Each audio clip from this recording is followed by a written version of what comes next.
عزیز دوستوں، بزرگوں اور بھائیوں، اللہ تبارک و تعالی اس دنیا کے اندر بہت سارے لوگوں کو منصب اور مقام عطا فرماتا ہے۔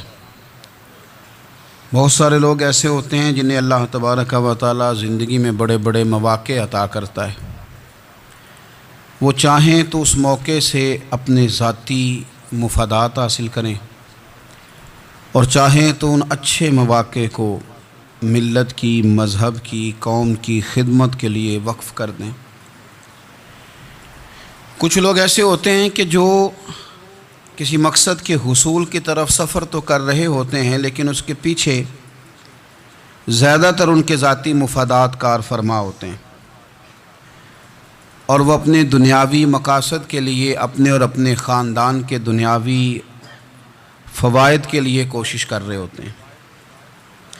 ایسے لوگ بھی محدود رہ جاتے ہیں، ان کی سوچ بھی محدود رہ جاتی ہے، اور کئی دفعہ کچھ تھوڑی دیر کے لیے ان کے نام ابھرتے ہیں اور پھر ہمیشہ کے لیے دب جاتے ہیں۔ کچھ لوگ ایسے ہوتے ہیں جو زندگی کے اندر اللہ کے لیے، اللہ تعالیٰ کی رضا کے لیے، رسول پاک صلی اللہ تعالیٰ علیہ وسلم کی خوشنودی حاصل کرنے کے لیے، دین کی، ملت کی، ملک کی سربلندی کے لیے آگے آنا چاہتے ہیں۔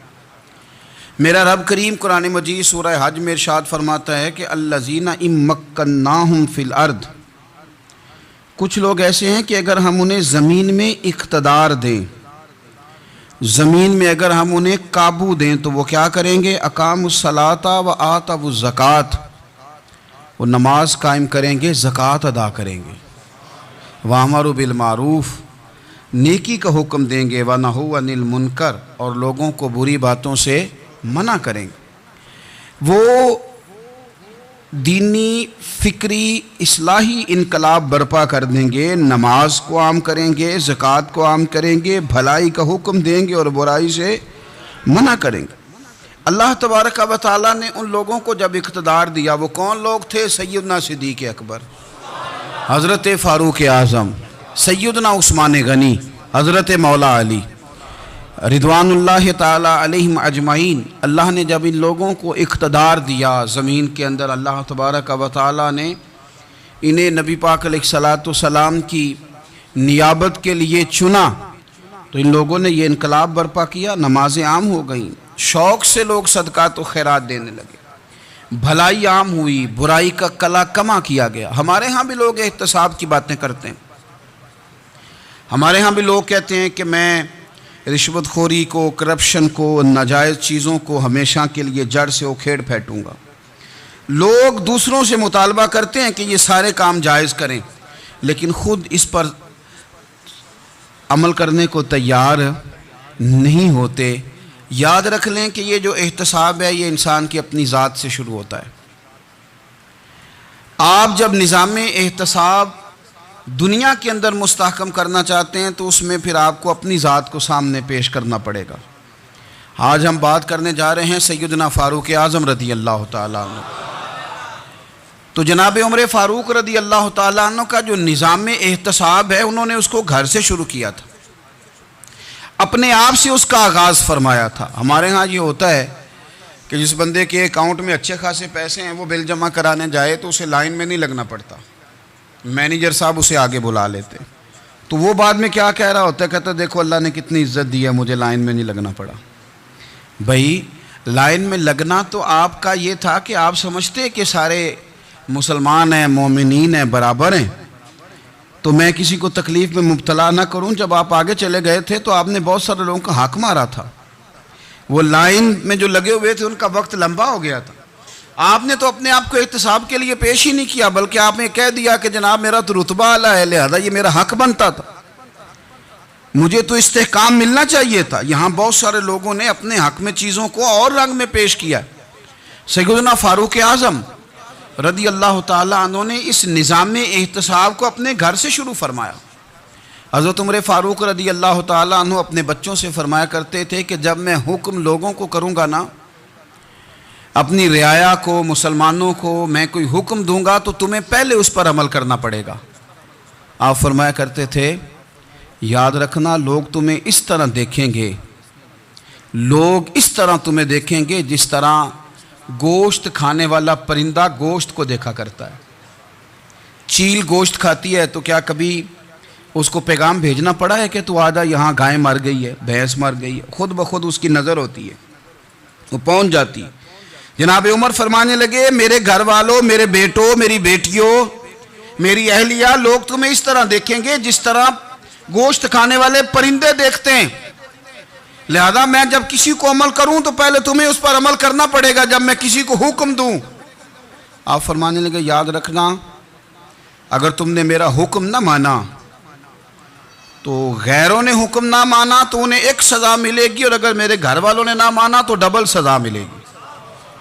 تم پر ڈبل سختی کی جائے گی کہ تم نے میری بات کیوں نہیں مانی. یہ نظام احتساب ہے. ہم نہ دوسروں کے بچوں کا گلا کاٹ کے اپنے بچوں کی خوشیاں لینا چاہتے ہیں. ہم چاہتے ہیں کہ دوسروں کے بچوں کے حصوں کا مال میرے گھر میں آ جائے. آ جاتا ہے.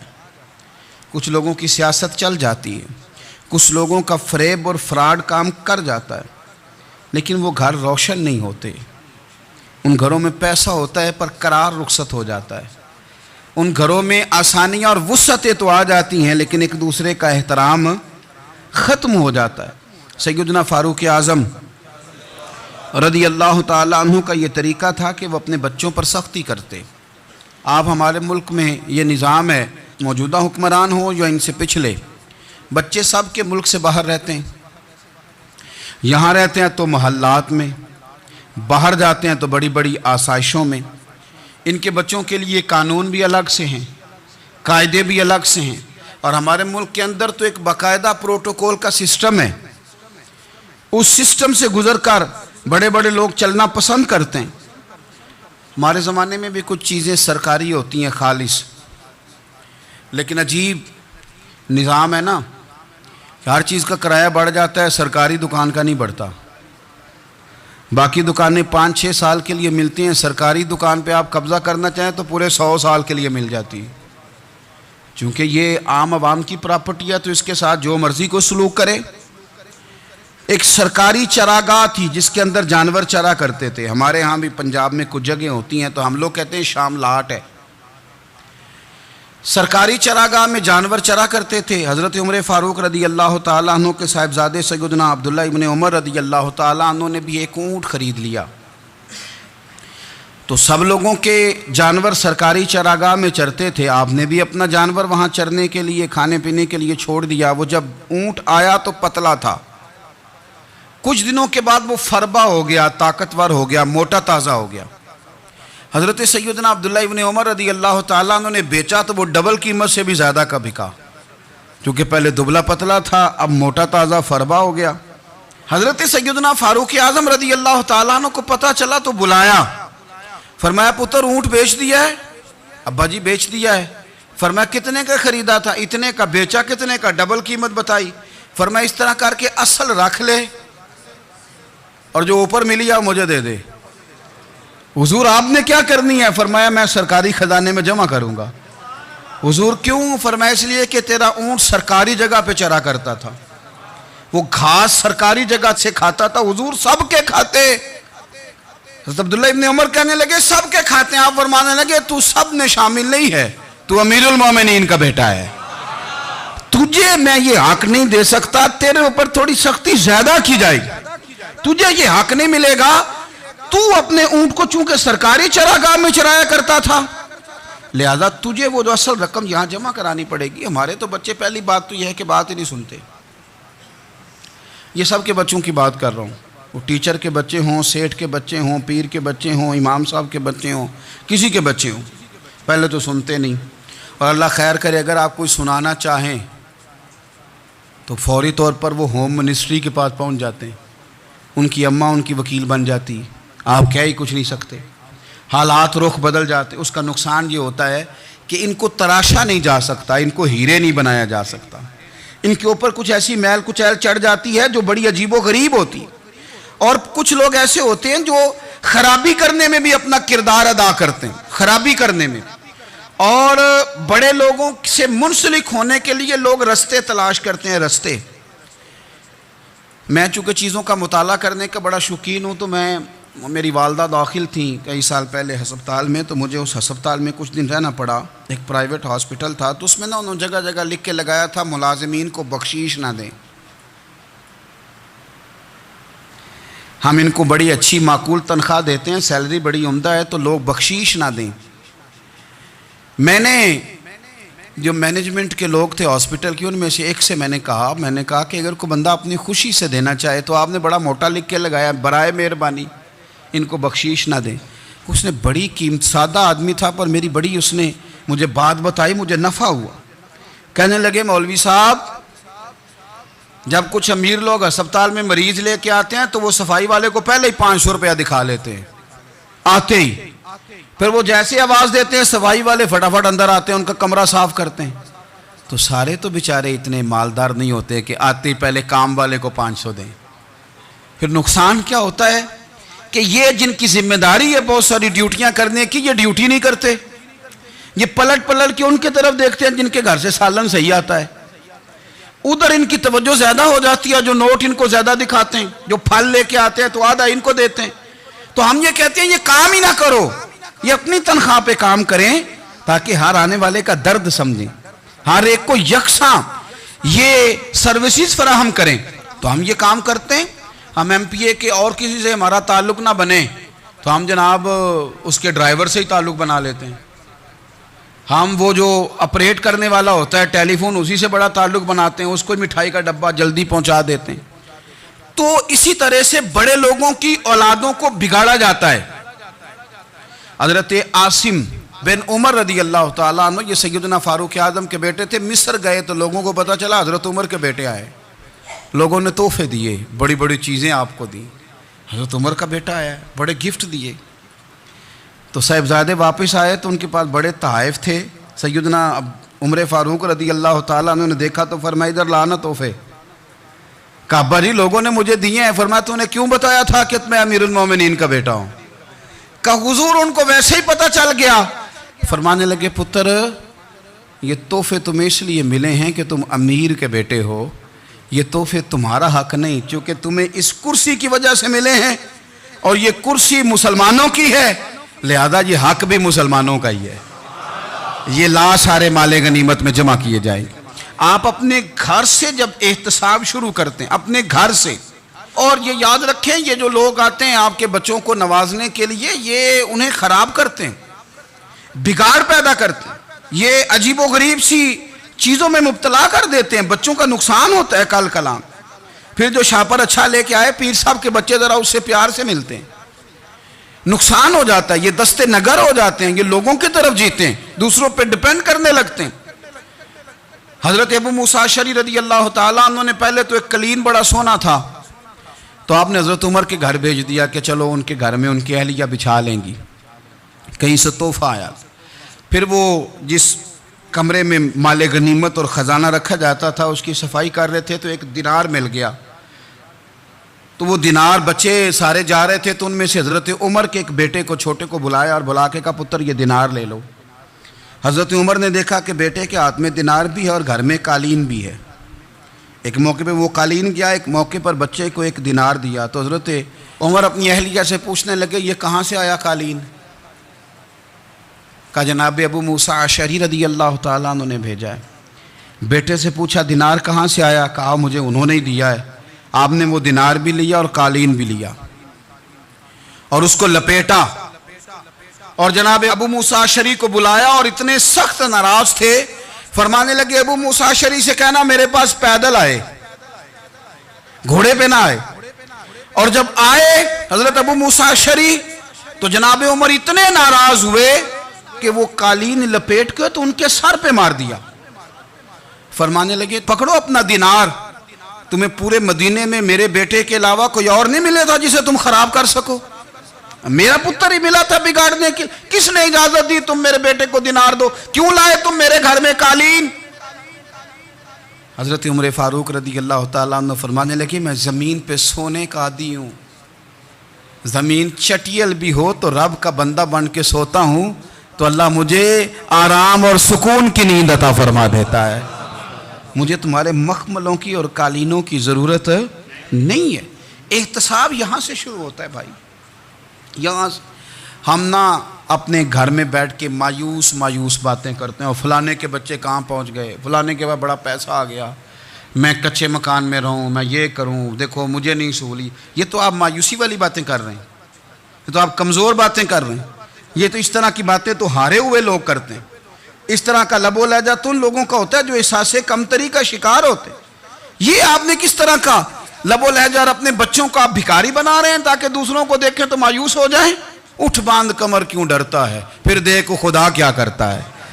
آپ کا جو احساس ہے وہ اتنا خوبصورت ہو، آپ کے لہجے کے اندر اس قدر ٹھہراؤ ہو، آپ کو اطمینان آ چکا ہو، اور آپ کے بچے کبھی بھی کمپیریزن نہ کریں اپنا کسی کے ساتھ، کبھی بھی انہیں کرنے نہ دیں۔ آپ کبھی بھی وہ کبھی یہ بات نہ کریں کہ فلانے زیادہ اچھا کھاتے پیتے ہیں تو ہم کدھر ہیں، کرنے نہ دیں انہیں بتائیں کہ بیٹا اپنی مٹی پہ چلنے کا سلیقہ سیکھو، سنگ مرمر پہ چلو گے تو پھسل جاؤ گے۔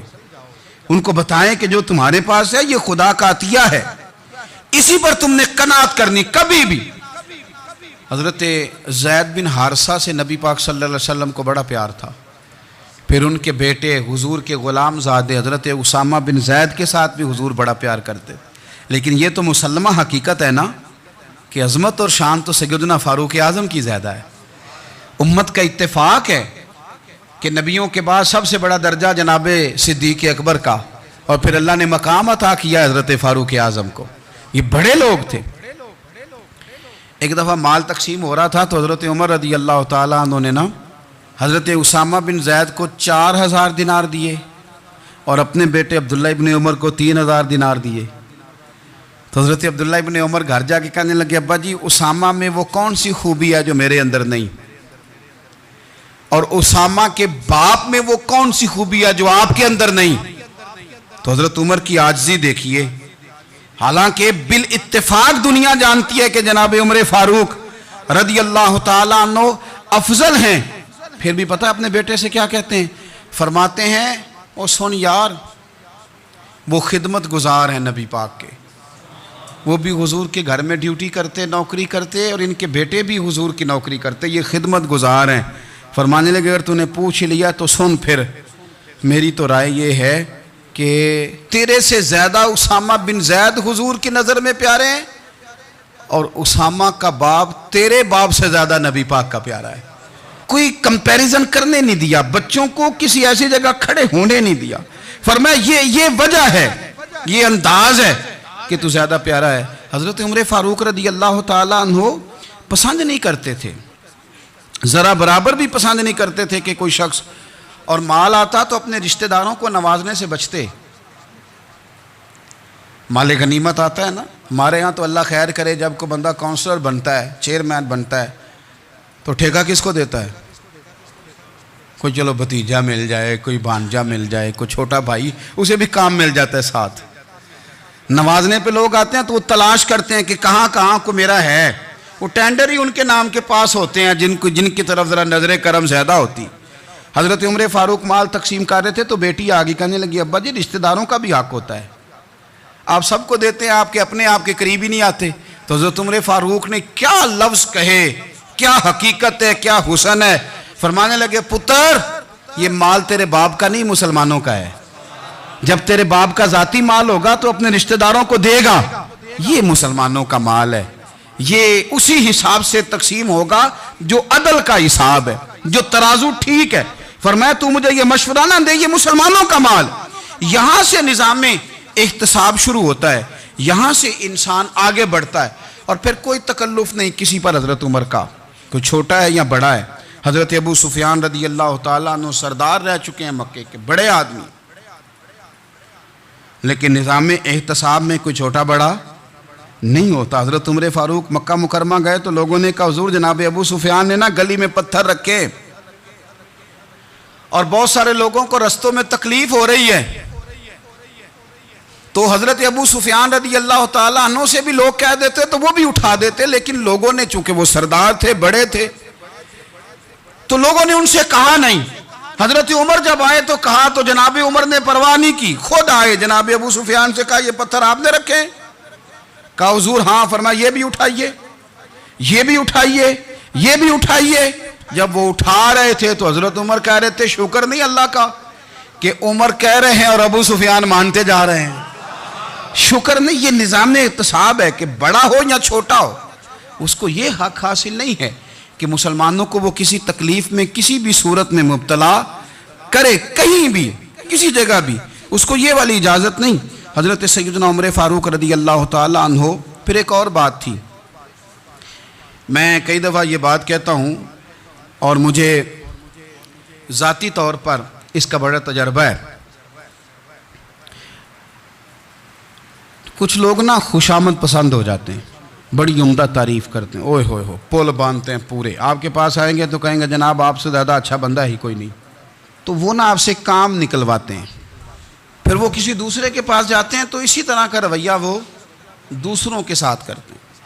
یہ عام لوگوں میں بھی مرض ہوتا ہے, عام لوگوں میں بھی. اور بادشاہ ہو بندہ اگر, پھر تو اس کا دل کرتا ہے میں اگر بادشاہ سلام ہوں تو دو چار بندے دیہڑی پہ رکھ لوں پر میری تعریف ضرور کریں.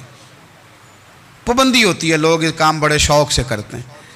اور شیخ سعدی فرمایا کرتے تھے لکڑی کو گھن کھا جاتی ہے اور بڑے لوگوں کو خوشامد کھا جاتی ہے خوشامد. حضرت عمر فاروق رضی اللہ تعالیٰ عنہ اس معاملے میں بھی بڑے مضبوط تھے. ویسے مجھے اور آپ کو اچھا کون لگتا ہے؟ ہماری غلطیاں بتانے والا. ہمارے ایسا فرمایا کرتے تھے اپنے دشمنوں کی باتوں پر بھی غور رکھو, تمہارے دشمن تمہیں نکھار دیتے ہیں. تمہارے اندر جو کوتاہیاں ہوتی ہیں وہ تمہیں پتہ چل جاتی ہیں کہ یہاں میری اصلاح ہو رہی. ان پر غور کرو وہ کیا کہتے ہیں. حضرت عمر فاروق کی تعریف کی ایک بندے نے, کمال تعریف کی. وہ اس کا خیال تھا کہ رزلٹ بڑا شاندار آئے گا. بادشاہ کی تعریف ہوتی تھی تو پھر تھیلی جاتی تھی اشرفیوں کی, کمال رزلٹ آئے گا. تو حضرت عمر جب وہ پوری کر چکا نا بات تو فرمانے لگے تو خود بھی ہلاک ہوا اور مجھے بھی ہلاک ہی کر دیا ہے. خود بھی تباہ ہوا ہے مجھے بھی تباہ کر دیا. کس طرح کی باتیں کر رہا ہے. ایک بندہ اور آیا اور اس نے آ کے کہا کہ پوری امت میں سب سے افضل ہے فاروق اعظم آپ ہی ہیں. تو حضرت عمر فاروق فرمانے لگے تجھے تیری ماں روئے, ابو بکر تجھ سے بھی افضل تھے, تیرے باپ سے بھی افضل تھے, اور صدیق اکبر مجھ سے بھی افضل ہیں اور میرے باپ سے بھی افضل ہیں. یہ تو کس طرح کی بات کر رہا ہے. یہاں ہر شے ہضم نہیں ہو جاتی, فوری طور پہ لوگ ڈکار بھی پورا نہیں لیتے. قرآن مجید نے کہا فَلَا تُزَكُّوا أَنفُسَكُمْ هُوَ أَعْلَمُ بِمَنِ اتَّقَىٰ. اپنے منہ سے نہ کہو میں پاک صاف ہوں, اللہ زیادہ بہتر جانتا ہے کہ تم